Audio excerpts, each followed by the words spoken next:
Is there anything else that I should or that we want to go over, Zoe, real quick before we get started? So I'm going to turn it over.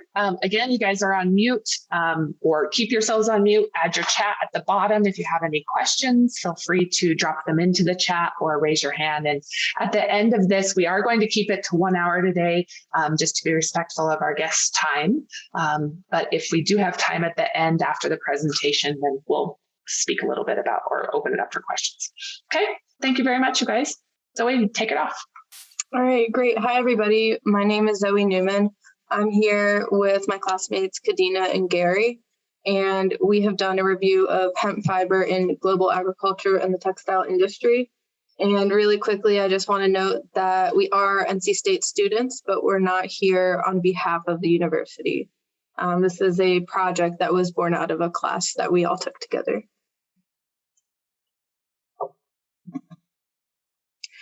All right, so I'm Zoe. I'm a PhD student along with the others that are presenting here today.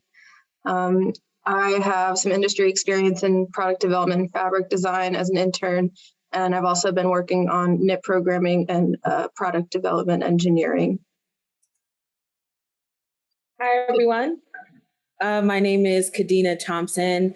I'm so glad you guys can join us today. Currently, I also am a PhD student at NC State, where my thesis is on footwear selections of the needs of hospital healthcare workers, with an emphasis on textile sustainability, ergonomics, innovation, and design. My education is a combination of agriculture, environmental education, plant pathology, and fashion research and development. And my industry experience is senior roles in apparel, footwear, and accessories, and product development, sourcing, R&D, and design. And post-school, the goal is to be leading material innovation efforts for apparel, footwear, and accessories for advancements in textiles and fibers like hemp.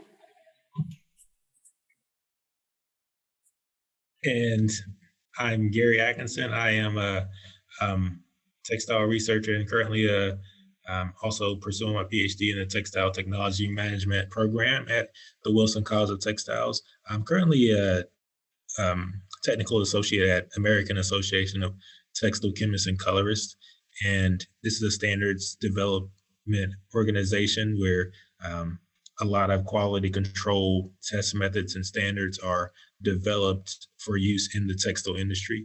So things from fiber identification and analysis to water repellency, antibacterial, color fastness, those types of test methods. So I enjoy educating textile professionals and people that just want to learn more about textiles on how to use those quality control methods, as well as I have a background in industrial design. My industry experience includes, in addition to textile testing, product development, textile technical design, and color matching as well. And looking forward to this presentation with you all. All right, so what we're going to talk about today is hemp fiber. And what hemp is it's a fiber, it's a creamy colored grayish fiber that comes from the plant Cannabis sativa.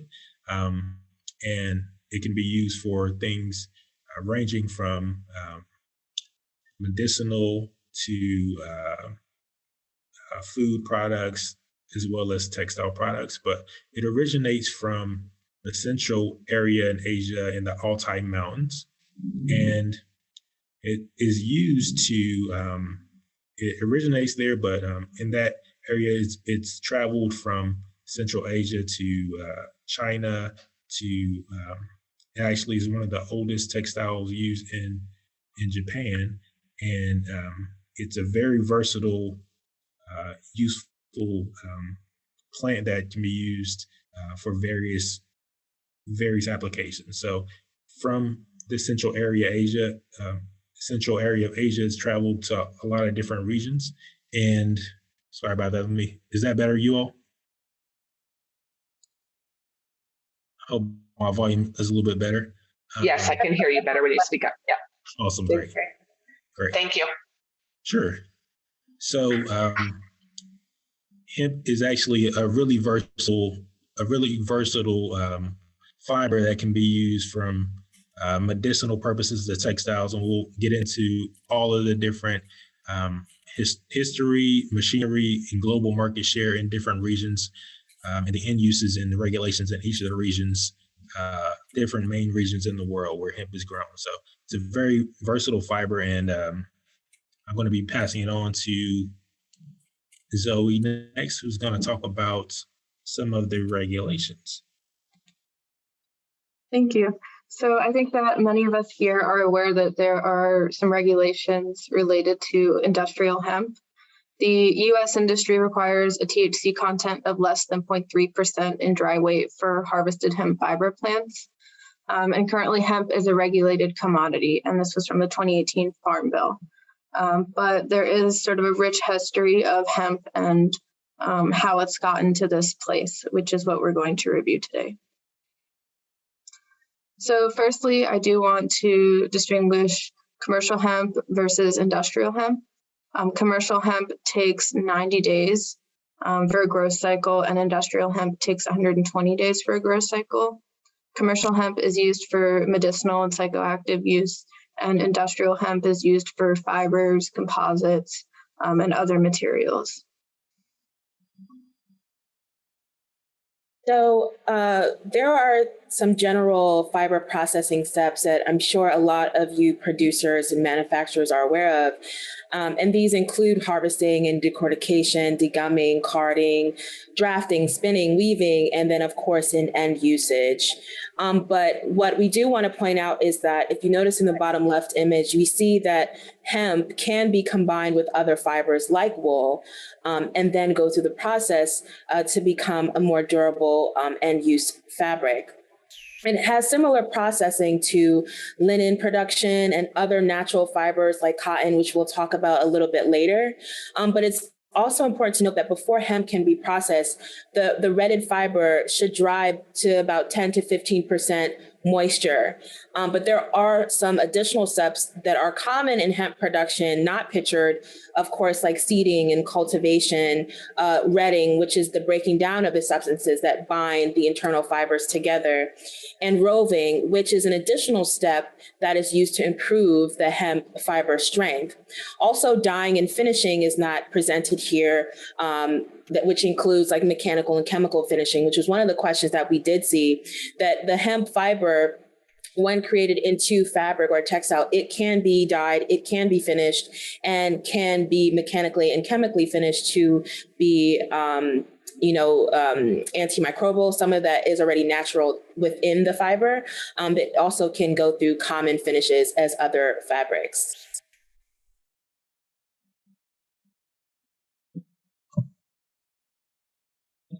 So we take a look at the hemp stalk composition, and we see, of course, the external, the epidermis, the hurd, which is next to the hollow core, and the primary bast fibers, which typically make up a total percentage of the long textile fiber, and then the secondary bast fibers, which are used for other composite materials and other applications. So when we think about the categories, they are divided into three, them being long, short, and then the hurd, also the shives. And depending on the plant variety and planting density, about 20 to 40% of the plant may consist of the bast fibers and about 60 to 80% of the hurd. So hemp fiber yield for textiles typically is less, depending on growing conditions and things like that. But it's also important to note that the bast fibers are known to be durable and have high tear friction resistance. They are characterized, as strong, stringy, used for textiles, paper, insulation, and other applications like construction materials. And then the hurd fibers, despite being short and having some opposing quality characteristics to that of the bast fibers, it does not necessarily lose favorability, but has high usage in things like animal bedding and oil absorbents and concrete products. Characteristics are that fibers measure between 20 and 50 milliliters in length. They contain about 70 to 75% cellulose. about 18 to 22% hemicellulose, 3.7 to 5.7 lignin, and about 1% pectin. And all those characteristics play an extremely important role in the quality of the fiber, longevity, and product end use as well. Now, it's important to note that the cellulose percentage directly impacts the fiber's stiffness and strength, which is once again linked to end usage and product longevity. It's important to harvest the hemp fiber before the seed matures, of course, to limit the stems becoming lignified and sticky, which can become intertwined in machinery during harvesting, which is a detriment to machinery upkeep, but also impacts processing efficiency. Retting time is also very important to consider. This allows for the plant to dry slowly, which means that the seeds will not crack or burn during processing, because seeds are also used for nutrient and food supplements and things like that. Now, no measurable THC or CBD content is present in hemp seeds. And because of this, they have a rich profile of nutrients and fatty acids and useful bioactive compounds that have additional health benefits and are commonly used in supplements and food products.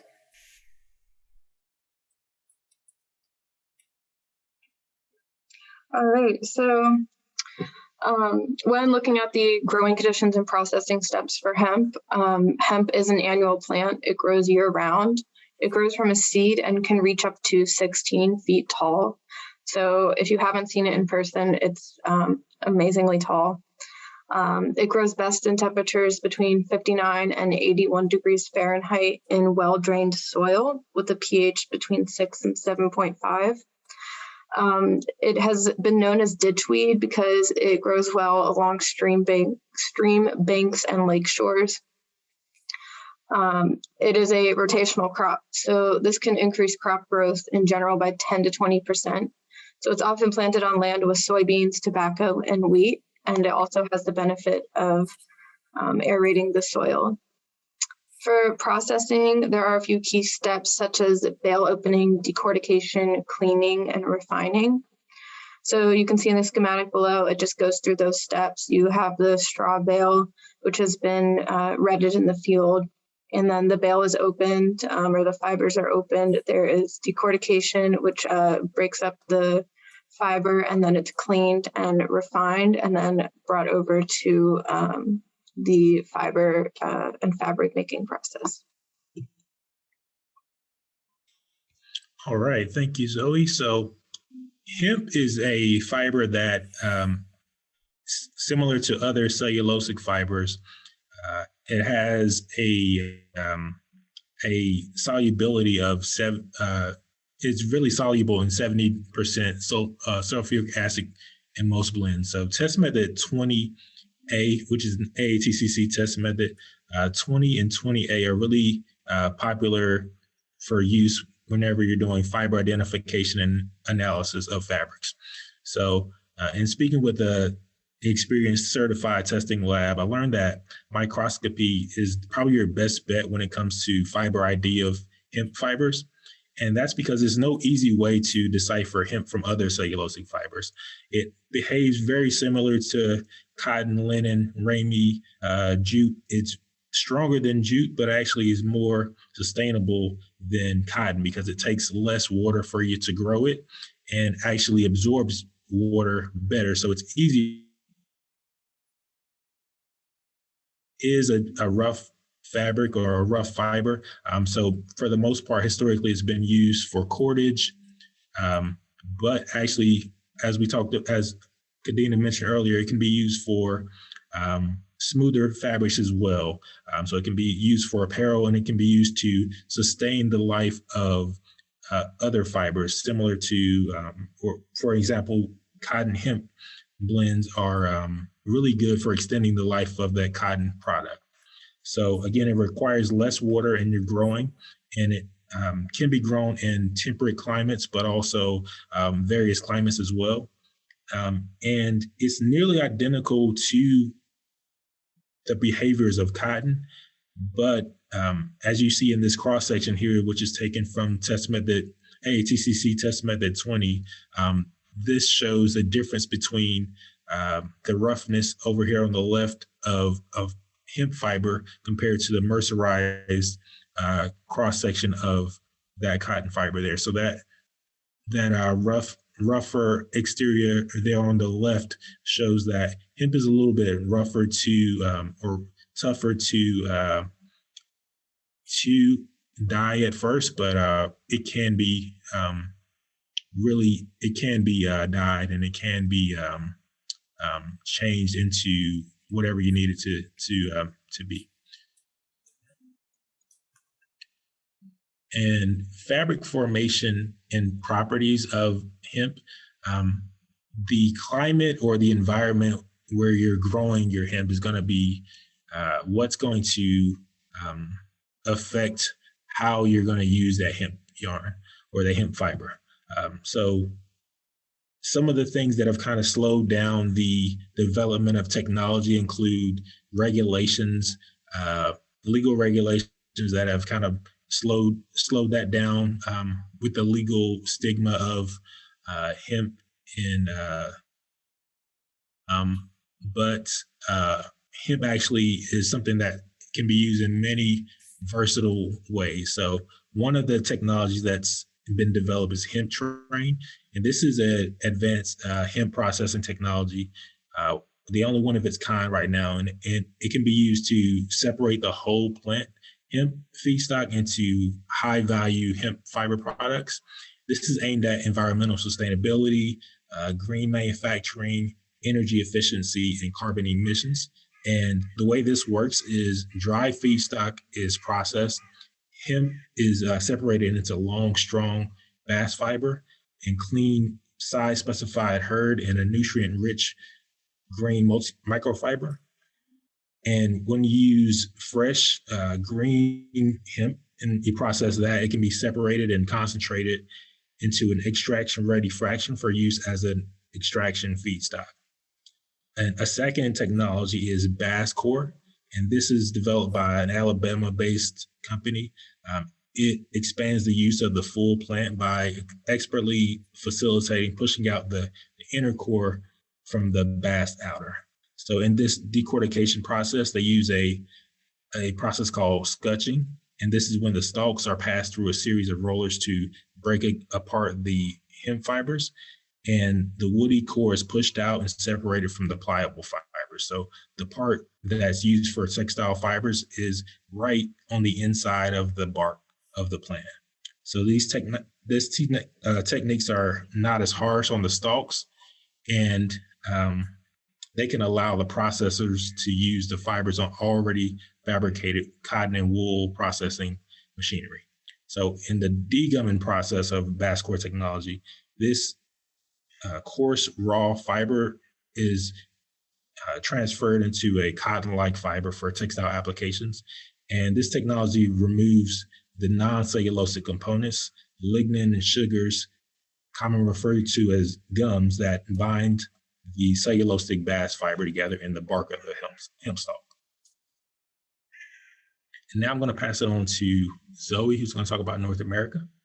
All right, thank you. So now we're going to transition into the different continents that we looked at and the history, global market share, region, and use, and government and regulatory standards that are present in each of those areas.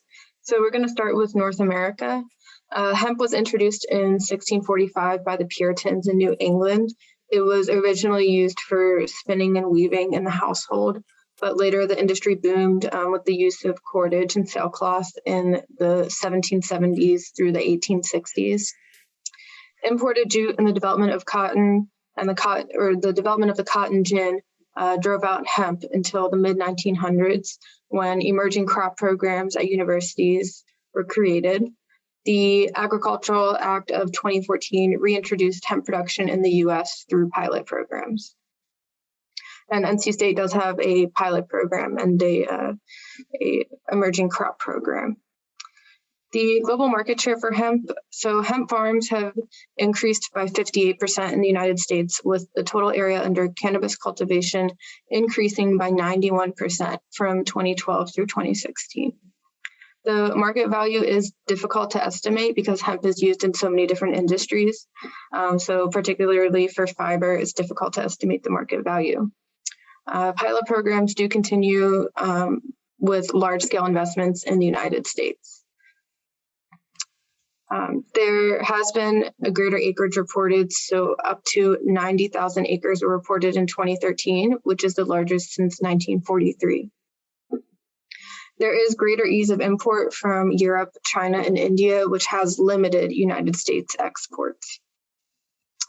Regionally, as of December 2019, hemp was legal to grow in all states except for Idaho, Mississippi, and South Dakota.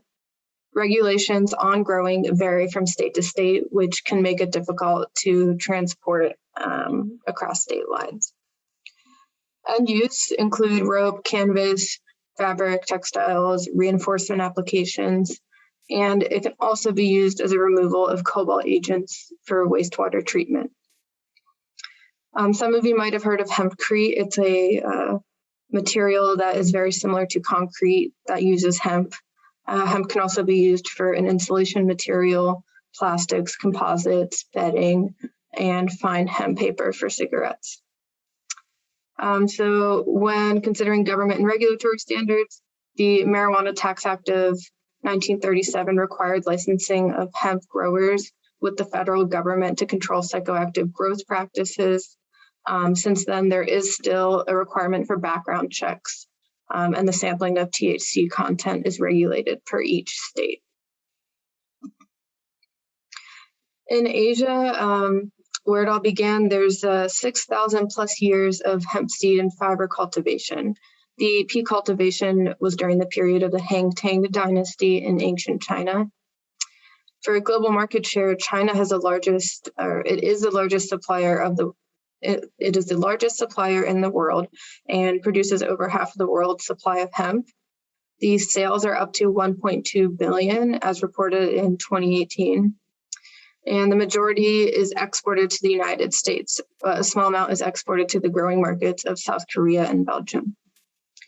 One of the challenges that is faced is that exporting the hemp can result in fluctuating THC content during shipping. So it can be shipped from Asia to America, and when it gets to America, it can be greater than 0.3%, and then this can cause issues. Regionally, the Shandong province in China has particularly good soil texture and cation exchange for fiber hemp growth. Hemp seed production is most common in northern China. Fiber hemp cultivation is common in northeastern China, central eastern, and southwestern China. For end use, in Asia, it's mostly fibers. There is a food industry there using hemp seeds, but this has been on the decline due to the growth of wheat, barley, and the rice market. When considering government and regulatory standards, the industrial hemp grown in China has been there for thousands of years, but it was banned in China from 1985 to 2010. China remains the largest producer of the hemp fiber, and currently only 2 Chinese provinces allow CBD production. It's illegal in the rest of China.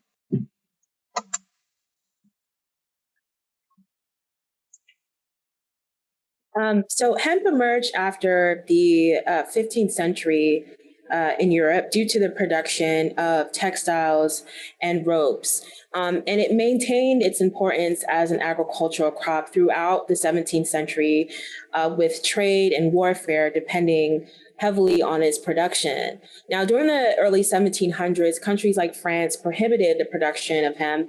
And then about until the 18th century, hemp fibers, along with flax and nettle, wool, these were the go-to raw materials for the European textiles industry. And after World War II, the hemp production almost disappeared from Western European countries because of the decline in the common usage of the fiber and textile production. And what we do know is that hemp production drastically declined during the 20th century. We know that at the turn of the century, we saw an increase in innovation and progression of synthetic fibers. And that increase led to the decrease in usage of hemp, but also labor costs associated with hemp were significantly higher than that of the use of synthetic fibers. Now, when we talk about global market share, 25% of the global hemp market is cultivated in Europe, and 40% of the European production is in France, with about 20 other countries contributing to the total production. And over the last 25 years, hemp production has increased tremendously, roughly 250% in 8 years.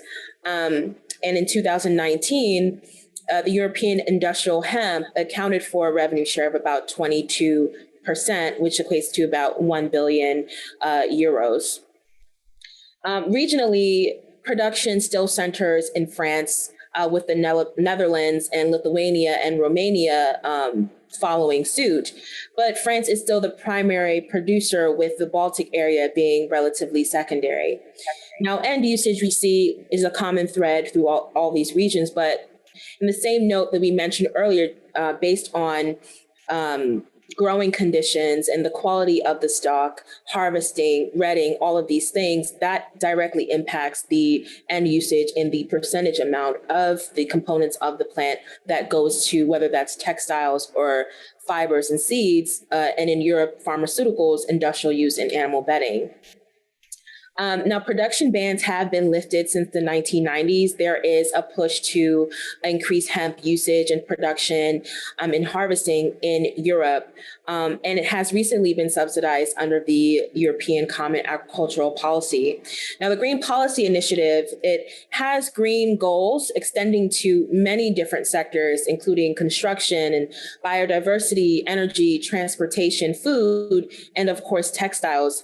And they are also moving towards a free market model, which is based on supply and demand with little government interference or regulation. And what we see from this research is that, textiles that were made from hemp in these countries with high production, they are looking to go back to natural alternatives where a lot of the synthetic fibers currently on the market today.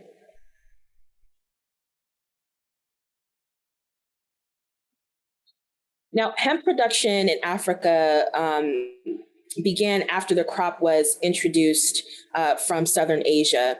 As a byproduct of its introduction, the arrival of the plant and its plant diversity and crop rotation due to the richness of the continent of Africa made production exceptional. Quality was exceptional. The varying climates, the soil conditions, excellent farmer practices, all impacted the quality of hemp.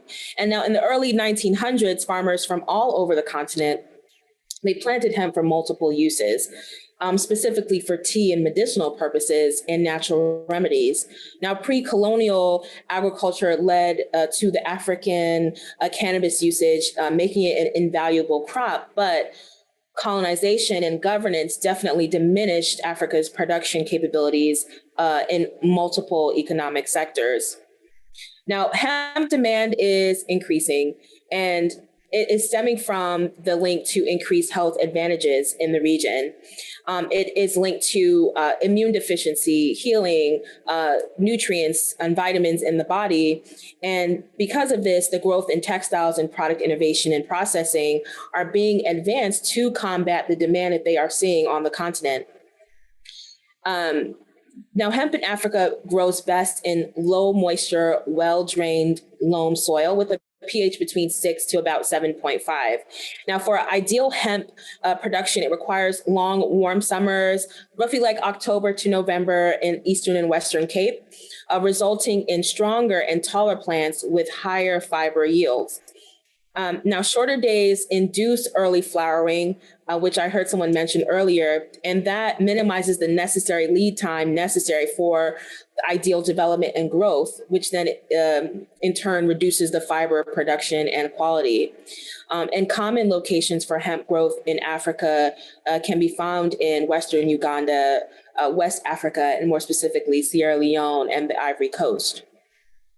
And as I mentioned before, end uses are typically tea and food products, hemp juice, milk, but also for canvas material and building materials and animal feeds, as we mentioned in other regions, they have some overlap in end usage. Now, as the popularity of hemp continues to grow, there is formidable push and pull, which really keeps hemp production at the helm of controversy in certain parts of the continent. Reform has been a long battle, and specifically in South Africa, legislation does not distinguish between the growing of cannabis and industrial hemp, and is still imported into the region until legislation can be finalized. In 2012, Industrial Hemp Uganda, which is a hemp advocating group, they began to advertise hemp fiber products throughout the country. So that demand and awareness has been increasing.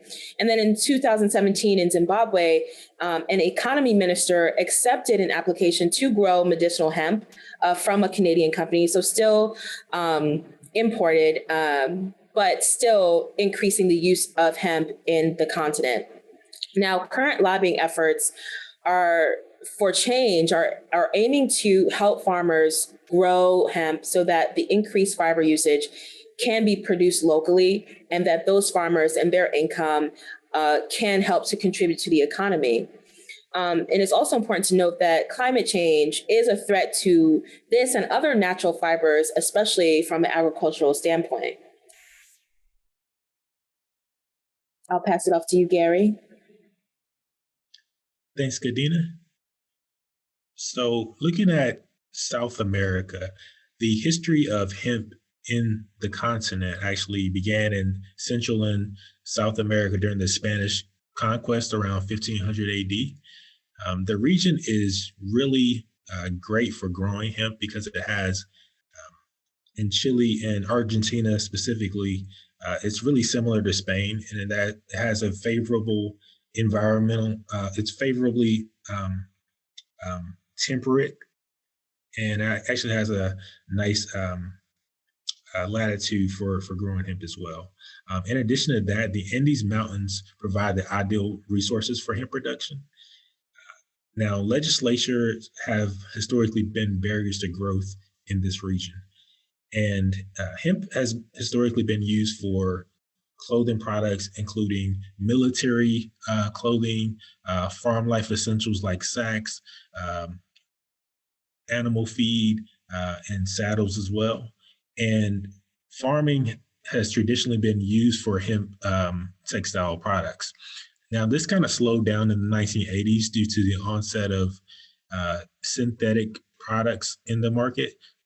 Even though they are inferior to hemp products, again, hemp is stronger than jute, so it's relatively a strong fiber. It's good for cordage, so it's already a strong fiber. The farming slowed down because of these cheaper alternatives of synthetics, and also cotton and other cellulosic fibers were used as substitution as well. And again, this comes down to the environmental laws kind of regulating the growth in the area. So there's also a lack of farmer education.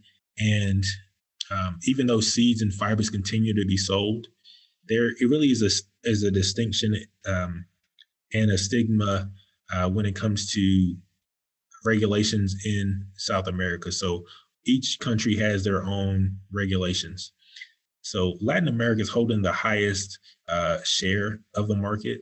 Argentina is leading the market share, and Brazil also follows in the market share as well. And Argentina, actually Colombia and Uruguay are leading the way as well, because they have done a great job of reducing a lot of the regulations when it comes to this plant, because they see the potential for not only medicinal purposes as well as textile and food products as well. So some of the factors for growth include hemp seeds, which are extremely rich for vegan diets. The senior citizen population is increasing, and they see that hemp has a lot of potential when it comes to helping to reduce cancerous diseases. and the government initiatives are really seeing the benefits of and the versatility of the hemp products or hemp plants. All right. So again, Colombia and Uruguay, they're really leading in hemp production in South America. One of the things that's interesting is in South America, any cannabis plant that produces less than 1% THC is classified as hemp, and that's they have a distinction between hemp plants and marijuana. So they say anything more than 1% THC is classified as a marijuana plant. So marijuana is legal in some countries, but again, there's really a distinction between hemp and marijuana, and actually CBD is treated as a hemp derivative and not the same. So the main barrier, even though it's a perfect climate in this region for growing hemp, there's a lot of regulation varying from country to country. So Colombia, Ecuador, and Peru, they have great climate for high quality flowers and biomass. Paraguay, Uruguay, Brazil, and Argentina have ideal climate for grains and fibers like hemp. And when it comes to the regulation, there's really a lot of strict regulation on banning of hemp. For example, in Guyana, hemp marijuana are totally banned. In some countries, one is legal and the other isn't. And what really is going to aid in growth in this area is some of the laws that are health related, specifically requiring research on the hemp product and its medicinal benefits. Because again, there's a lot of health benefits when it comes to hemp and what it can do for cancerous diseases. Again, similar to what Kadena was talking about in the continent of Africa as well.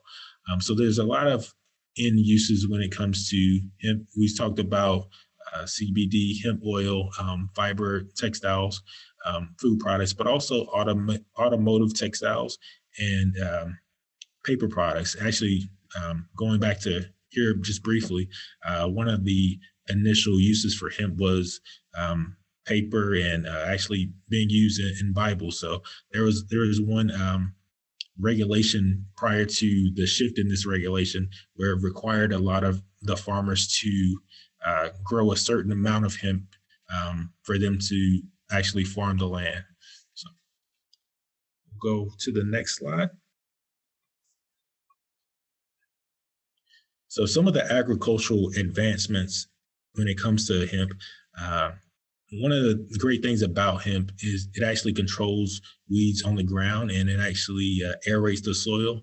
But on the other end, it's a really needy plant in that it requires a lot of nutrients from the soil. So to offset this, it's good to do regular irrigation, and also nitrogen irrigation is one of the advancements that's come out of South America, and nitrogen fixing legumes are used in Chile as well.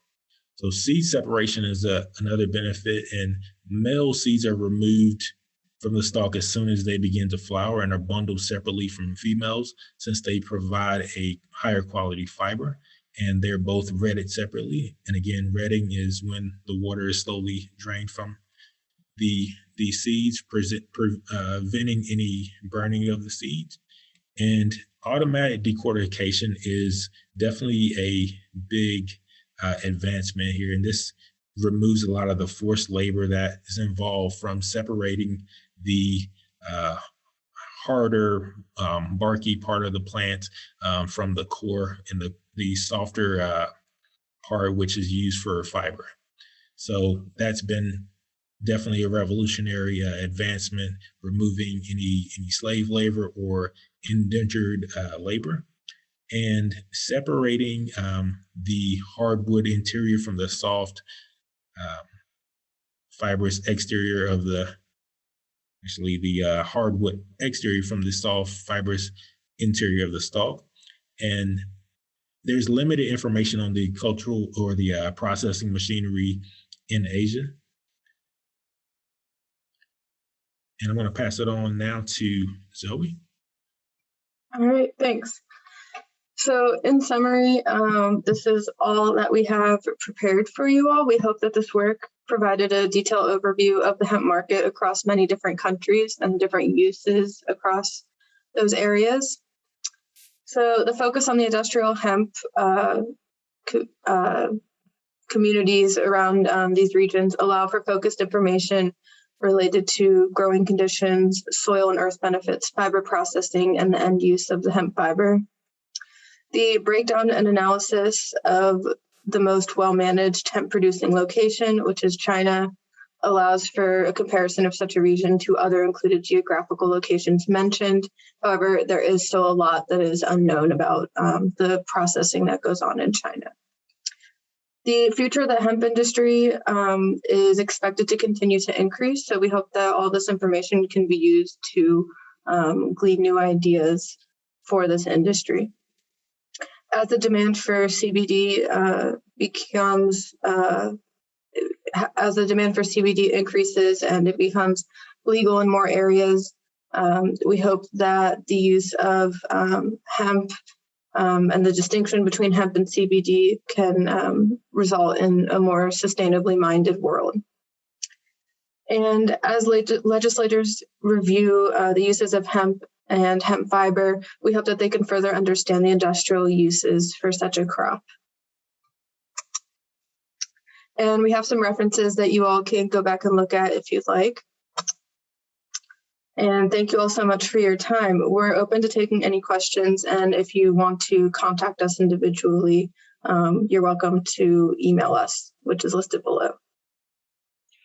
Thank you, everyone. Awesome. Thank you. If anybody does have questions, we only have about 10 minutes before our time is up, but I don't know if Gary or Kadina, you have anything else you want to add really quick in the overall sum. If you guys saw I saw there were some questions or comments that had come in that you guys were kind of answering and speaking to. Yeah, I saw one of the questions was from Klaus. I hope I'm pronouncing that correctly. And is that the hemp linen, or not from Klaus, from Russia. And what I spoke about on this slide, when we looked at the processing of the fiber from harvesting to end use, and we did a pit stop where it can be blended with other fibers. So when I hear the word hemp linen, I think of a blend between hemp and flax, which is where linen comes from, but also the blending of the two. Hemp can also be processed the same as linen. So a lot of times when it is joined and blended with other fibers, it then takes on new characteristics of the blended fiber itself. So hemp linen could be a way to strengthen linen. It could be a way to promote longevity in the fibers, and especially for end use. And I do want to add to that. I think that the person who was referring to it as hemp linen could have possibly thought that the fabric was linen. Right. Knit just a single jersey swatch with 100% hemp. And once I washed it, it felt a lot like linen. So I think that many people who might not know the difference could easily think that something that's hemp was actually linen. Did you see the question that just came in? A question wondering about the biodegradability of hemp fiber. Can any of you speak to that? They both have biodegradability properties because of the origin. I think it's the same thing when you see, like, in your cotton clothes and you see moths have eaten it, and you see like part of it wearing away over time, that natural fibers tend to have increase in biodegradability, but also depending on how much has been finished and dyed, that could limit the speed at which it biodegrades and function as well. Great. Gary, do you have anything else you'd like to add? I'm always curious about the testing. Are there things that maybe are coming up, and the standards that maybe aren't being spoke about very much that you think maybe we should be paying attention to? Yeah, I think one of the things that when I reached out to one of our members, which they do a lot of fiber identification and analysis, cotton and hemp is one of the most popular blends, but comparing hemp back again to linen, it's much more bundled together. Hemp is much more bundled together compared to linen. The testing of for the when it comes to testing, there's a lot of different areas that you can look at: the durability of fabrics, the stretch, how well something stays not wrinkled, color fastness, the natural, the fact that hemp is really good at absorbing water. There's probably a lot more quality control testing that can be done to see what some of the benefits are. When it comes to knits versus woven fabrics, really is going to, and that's going to kind of drive what some of the properties are. So if you're trying to have a fabric that has stretch or has keeps you warm during the wintertime, there's a lot of processing things that can be done to make kind of custom develop your fabric from that standpoint. Now, fiber shedding, that's a big topic when it comes to sustainability. One of the technology committees that is developing a test method specifically for that issue is looking at some of the loose fibers that come out in the washing machine. So that's something in development. There's a question in here. Is fiber shedding an issue? Are there any concerns for water systems like there are with cotton? That's really interesting. I don't know, but I would say possibly. Yeah, I would say that's something probably to study a little bit more into.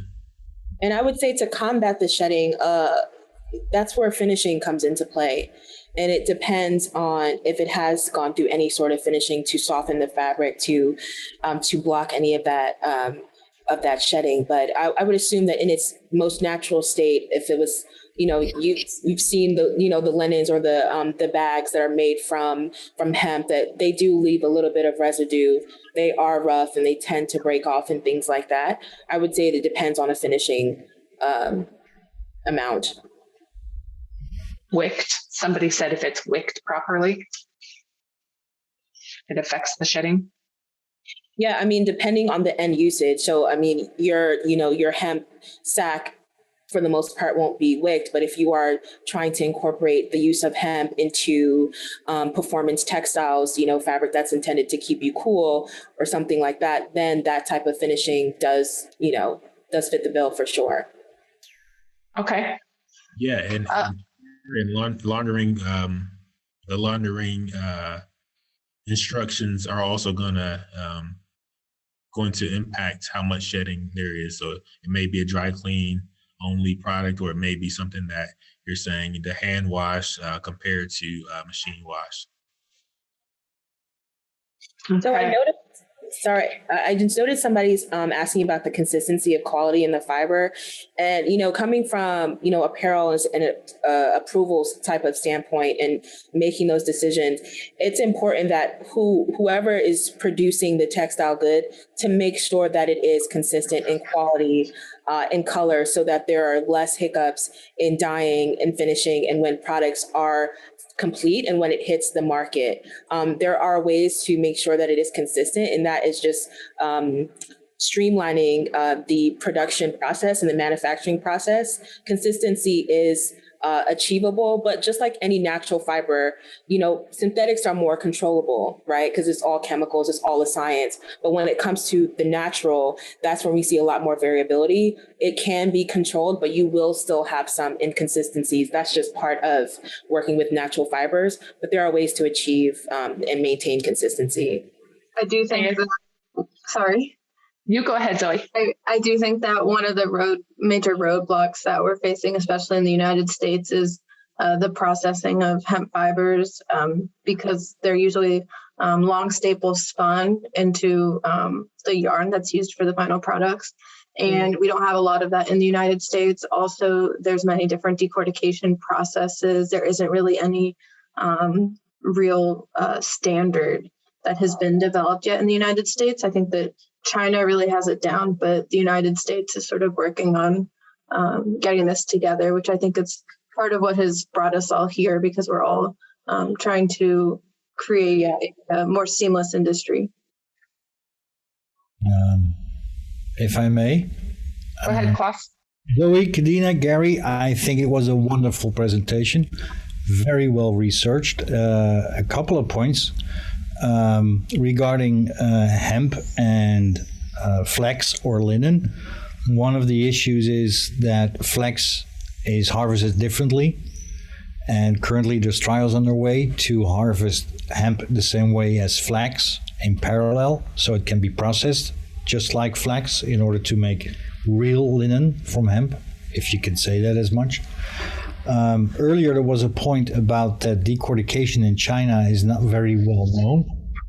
I think that may have to do with the fact that in China, fiber and hurd are separated through chemical processes that won't find their way into Europe and the United States, because generally speaking, the way it's done is almost forbidden by OSHA type organizations.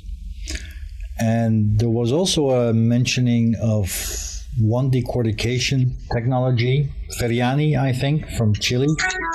And I think, as Joey just pointed out, there is more decortication technology available, also from Europe. And I agree with you, it's not exist in the United States, which is very clear because it has been banned over in the States for 60, 70 years.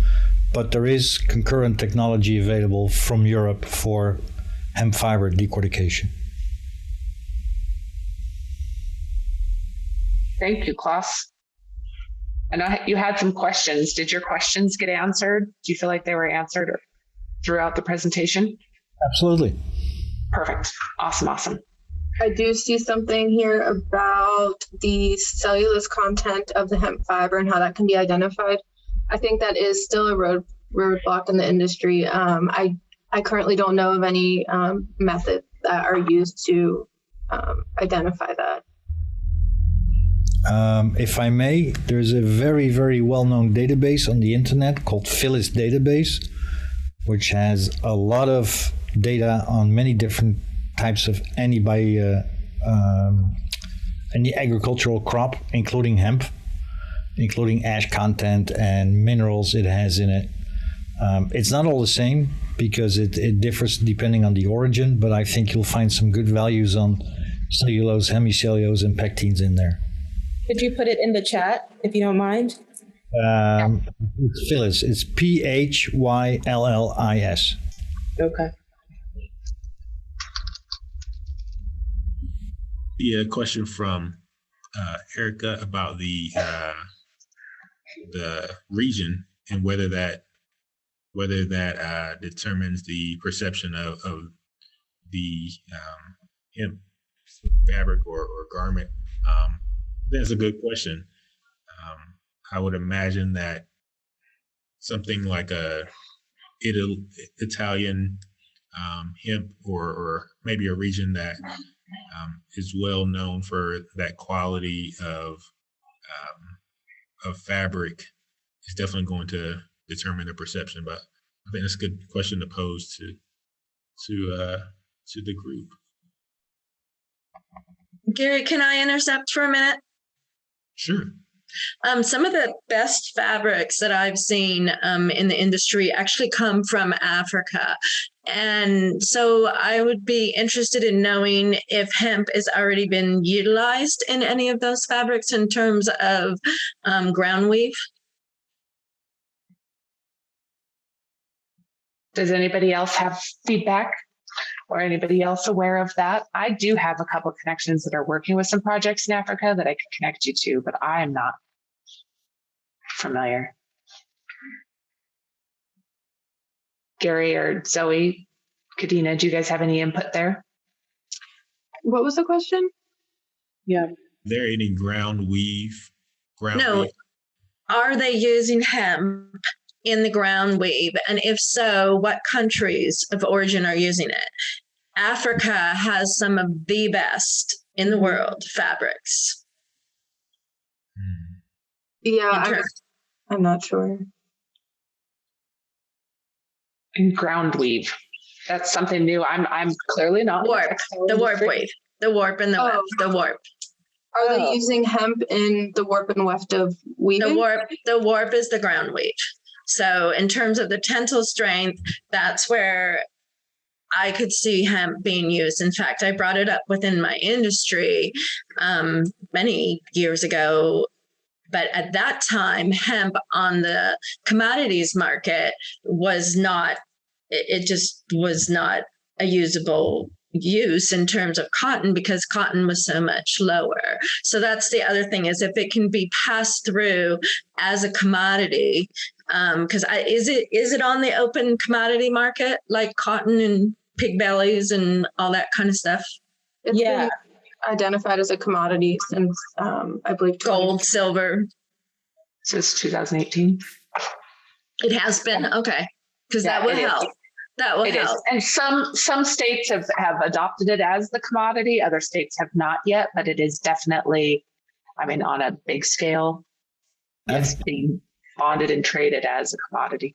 If you want to have a look at the publication called YNFX, Yarn Exchange or something, it lists and gives reports about commodities and textiles and yarns. And I would like to agree with everyone that hemp is a commodity, but it's not regarded as such yet. It's coming there, though. We're working hard to get it there. What about Dan Rivers? They used to put out an excellent textile dictionary. I haven't seen it around years. I still have a copy. But I'm wondering if hemp is listed in that because it's an older version of a textile.